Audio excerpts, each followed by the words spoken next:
ہمارے ہاں ایک بیٹی سے اللہ تعالیٰ نے ہمیں نوازا ہے، اس کا نام تجویز کر دیں۔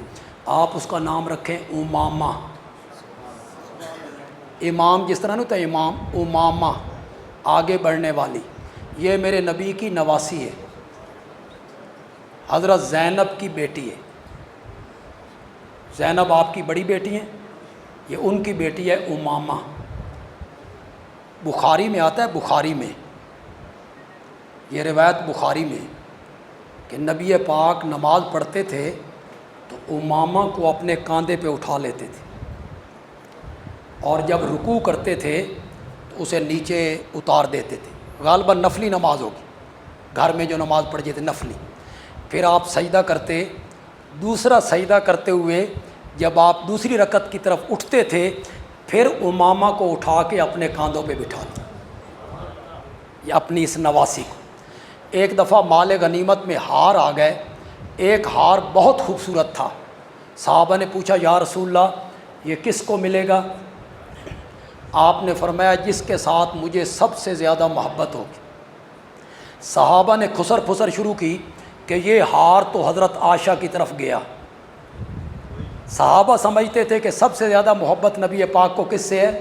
حضرت عائشہ رضی اللہ تعالیٰ عنہ سے۔ جب اس ہار کی تقسیم کا وقت آیا تو آپ نے فرمایا میری بیٹی امامہ کو بلاؤ۔ آپ نے وہ ہار کس کو دیا؟ اچھا، آپ اہل سنت ہیں، دیوبندی، بریلوی، اہل حدیث، سارے لوگ یہاں ہمارے بھائی ہوں گے۔ اس بات کا کس کس کو پتہ تھا کہ حضرت سیدہ فاطمہ رضی اللہ تعالی عنہ کی زندگی میں حضرت علی نے دوسری شادی نہیں کی۔ نبی پاک صلی اللہ علیہ وسلم کے انتقال کے 6 مہینے بعد حضرت فاطمہ رضی اللہ تعالی عنہ کا انتقال ہو گیا، 6 مہینے کی۔ تو حضرت فاطمہ نے حضرت علی رضی اللہ تعالی عنہ کو وصیت کی تھی کہ میرے بعد شادی کرنی ہے تو میری بھانجی امامہ سے کرنی ہے۔ تو حضرت فاطمہ کی انتقال کے بعد حضرت علی نے جو دوسری شادی کی وہ کس سے کی تھی؟ یہ کس کس کو پتہ تھا؟ انا للہ ہے، یہ تو میرے علم میں نہیں ہے، دیکھا جا سکتا ہے۔ تو امامہ سے آپ نے شادی کی۔